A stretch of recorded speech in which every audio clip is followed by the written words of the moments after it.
মানুষের সমালোচনা করা কি অপরাধ? এ ব্যাপারে ইসলাম কি বলে? আসসালামু আলাইকুম ওয়া রাহমাতুল্লাহ। প্রিয় দর্শক, আপনি হয়তো এই বাংলা প্রবাদ বাক্যটি শুনেছেন, যারা দেখতে নারী তার চলন বাঁকা। বেশিরভাগ ক্ষেত্রেই কথাটা সঠিক। সকলে যেমনটা হয় তা নয়, তবে বেশিরভাগই এরকম। আসলে মানুষের স্বভাব হলো, যাকে পছন্দ করি তার সব কথাই সঠিক মনে হয়, আর যাকে পছন্দ নয় সে হাই তুললেও দোষ। অর্থাৎ মানুষের স্বভাব হচ্ছে অন্যকে বিচার করা। কারো কোনো ভুল চোখে পড়লেই আমরা সহজে সমালোচনা করে বসি। আজ আমরা এই নিয়ে বিস্তারিত আলোচনা করব ইনশাআল্লাহ।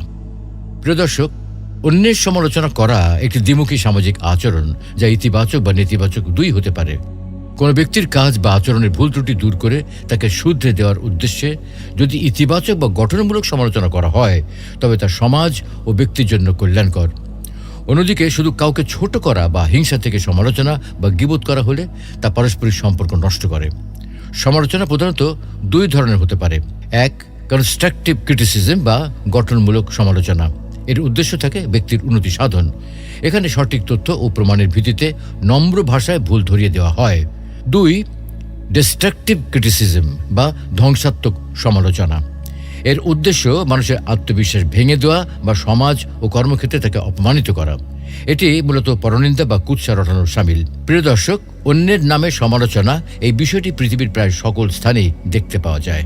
কম বেশি সকলেই অন্যের সমালোচনা করতে পছন্দ করে থাকেন, কিন্তু যার নামে সমালোচনা করা হচ্ছে তার জন্য এটি খুবই কষ্টের। সমালোচনার শিকার হয়ে অনেকেই আত্মবিশ্বাস হারিয়ে ফেলেন এবং মনের ভিতর জন্ম নেয় অজানা এক ধরনের ভয় এবং লজ্জা। স্যার উইনস্টন চার্চিল সমালোচনার কষ্টকে শারীরিক ব্যথা চাইতে বেশি বলে আখ্যায়িত করেছেন। কিন্তু মানুষ তারপরেও কেন অন্যের সমালোচনা করতে এত বেশি পছন্দ করে? তারা ঈর্ষা করে। যারা অন্যের নামে অনেক বেশি সমালোচনা করেন তারা বেশিরভাগ সময় তার প্রতি ঈর্ষা থেকে এই কাজটি করে থাকেন। নিজের ঈর্ষা থেকেই সমালোচনা করে মানুষটিকে ছোট করার চেষ্টা করেন, নিজেকে বড় ভেবে। অনেক মানুষ রয়েছেন অন্যকে নিয়ে সমালোচনা করে নিজেকে বড় ভাবতে বেশি ভালোবাসেন। তারা ভাবেন অন্য মানুষের নামে সমালোচনা করে তাকে ছোট করে নিজেকে বড় বলে উপস্থাপন করা যায় এবং নিজেকে তার থেকে বড় ভেবেই তারা আনন্দ পেয়ে থাকেন। নিজের সমালোচনার শিকার হলে অনেক মানুষই নিজে ছোট থাকতে সমালোচনার শিকার হলে তার মানসিকতা এমন হয়ে যায় যে তিনি অন্যের নামেও সমালোচনার জন্য মুখে থাকেন। তার নিজের কষ্টটা কাটানোর জন্য অনেক সময় এই কাজটি করেন অনেকে। ছোট মানসিকতার মানুষেরা সমালোচনা করেন অনেক সময় আনন্দ নেওয়ার জন্য বা অন্যের ক্ষতি করার জন্য। অনেকে অন্যের নামে সমালোচনা করে থাকেন। তাদের মানসিকতা অনেক নিচু প্রকৃতির বলেই তারা এমনটি করেন, নিজের ক্ষমতা দেখানোর জন্য। অনেকে এমন আছেন অন্যকে ছোট করে নিজেকে উপরে তুলতে পছন্দ করেন। তাকে দেখাতে চান তিনি অনেক বেশি ক্ষমতাশীল, চাইলেই অন্যকে ছোট করতে পারেন। নিজের ত্রুটিগুলো লুকানোর জন্য এমন কিছু মানুষ আছেন যারা নিজের ত্রুটি লুকানোর জন্য অন্যের নামে সমালোচনা করে থাকেন। অন্যের নামে সমালোচনা করে নিজের ত্রুটি ঢাকতে যাওয়া মানুষের সংখ্যাই বেশি আছে সমাজে। তারা ভয় পান। সমাজের অনেক মানুষই বেশ ভীতু প্রকৃতির। নতুন কিছু করতে যাওয়া মানুষকে নিয়ে তারা বেশি সমালোচনা করেন তাদের নিজেদের ভয় থেকে। প্রিয় দর্শক, মানুষ সামাজিক জীব। সমাজে একসঙ্গে বসবাস করতে গিয়ে একে অপরের ভুল ত্রুটি দেখা স্বাভাবিক, কিন্তু সেই ভুল সংশোধনের উদ্দেশ্যে গঠনমূলক পরামর্শ দেওয়া আর কাউকে হেয় করা, নিন্দা করা, উপহাস করা বা তার দোষ প্রচার করা, এই দুটি বিষয় কিন্তু এক নয়। ইসলাম মানুষের সম্মান, মর্যাদা ও ব্যক্তিত্বকে অত্যন্ত গুরুত্ব দিয়েছে। তাই অকারণে কারো সমালোচনা, গীবত, অপবাদ, বিদ্রূপ বা দোষ চর্চাকে ইসলাম কঠোরভাবে নিন্দা করেছে। এ বিষয়ে সূরা হুমাযায় রয়েছে কঠোর সতর্কবার্তা। আল্লাহ তাআলা বলেন, দুর্ভোগ, ধ্বংস প্রত্যেক নিন্দাকারী ও পরনিন্দাকারীর জন্য। এই আয়াতে ওয়াইল শব্দটি ব্যবহার করা হয়েছে। তাফসীরবিদদের মতে এটি ধ্বংস, কঠিন শাস্তির সতর্কবার্তা। আবার কেউ কেউ বলেছেন এটি জাহান্নামের একটি ভয়াবহ উপত্যকার নাম। অর্থ যাই হোক, এ বিষয়ে সব আলেম একমত যে মানুষের সম্মান হানি করে বেড়ানো আল্লাহর কাছে অত্যন্ত ঘৃণিত কাজ। এই সূরার পরবর্তী আয়াতগুলোতে আল্লাহ এমন ব্যক্তিদের পরিণতি হিসেবে জাহান্নামের কঠিন শাস্তির কথা উল্লেখ করেছেন, যারা সম্পদের অহংকারে মানুষকে তুচ্ছ তাচ্ছিল্য করে এবং তাদের দোষ নিয়ে ব্যস্ত থাকে। না, ইসলাম অন্যায়, অপমান ও বিদ্বেষপূর্ণ সমালোচনা নিষিদ্ধ করেছে, কিন্তু সংশোধনের উদ্দেশ্যে নসিহত বা গঠনমূলক সমালোচনাকে উৎসাহিত করেছে।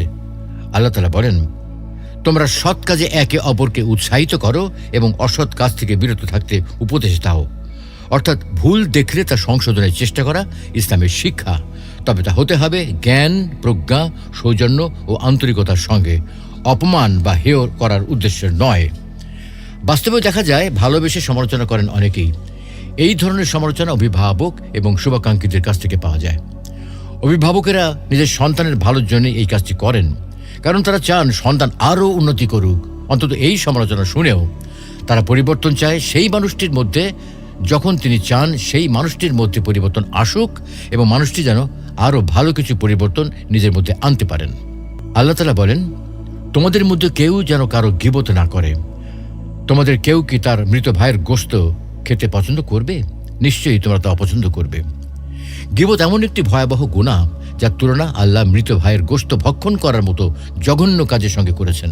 এটি বোঝায় যে মানুষের সম্মান নষ্ট করা ইসলামে কত বড় অপরাধ। আল্লাহ তাআলা বলেন, হে মুমিনগণ, কোনো সম্প্রদায় যেন অন্য সম্প্রদায়কে উপহাস না করে, হতে পারে তারা তাদের চেয়ে উত্তম।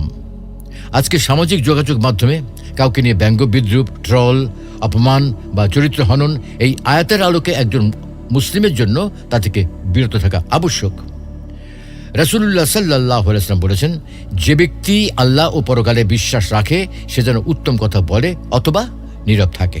অর্থাৎ এমন কথা বলা যাবে না যা অন্যের সম্মানহানি করে বা সমাজে বিভেদ সৃষ্টি করে।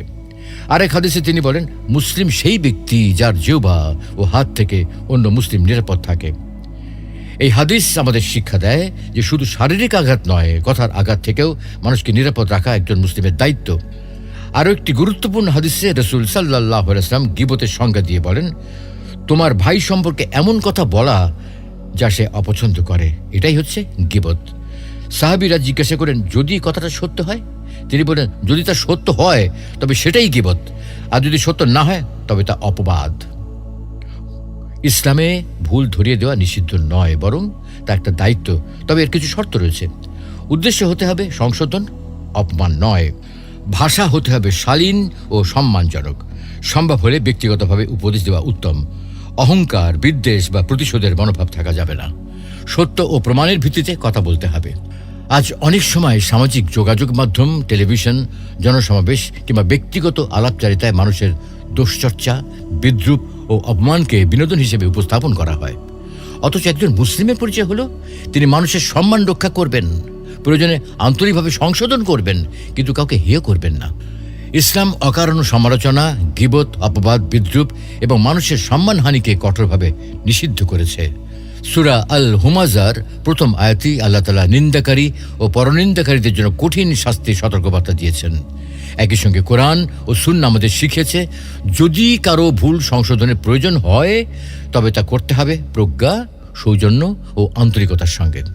তাই একজন মুমিনের মুখ থেকে এমন কথাই বের হওয়া উচিত যা মানুষের সম্মান রক্ষা করে, হৃদয়ে শান্তি আনে এবং সমাজে সৌহার্দ্য প্রতিষ্ঠা করে। কারণ মানুষের মর্যাদা রক্ষা করা ইসলামের অন্যতম মৌলিক শিক্ষা। প্রিয় দর্শক, ইসলামের দৃষ্টিতে যদিও অন্যায়ভাবে কারো সমালোচনা করা নিষেধ, তবু আপনি যদি কখনো সমালোচনার শিকার হন তাহলে আপনার করণীয় হবে ব্যক্তিগতভাবে না নেওয়া।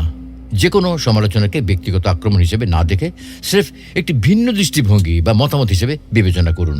উপেক্ষা করা।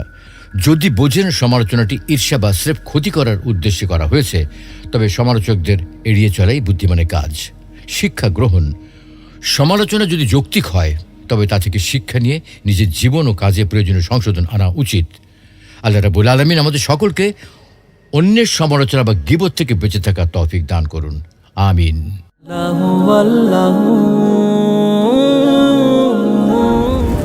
মহাবিশ্ব সৃষ্টির পূর্বে আল্লাহ কি করতেন? কবরের আযাব কি শুধু আত্মার উপরে হবে? ওগো কমলি ওয়ালা নবী সাল্লাল্লাহু আলাইহি। দোয়া কি মানুষের ভাগ্য পরিবর্তন করতে পারে? লা ইলাহা ইল্লাল্লাহ। কোরআন ও হাদিসের আলোকে জীবন গড়ুন। ইসলাম এন্ড লাইফের সাথেই থাকুন।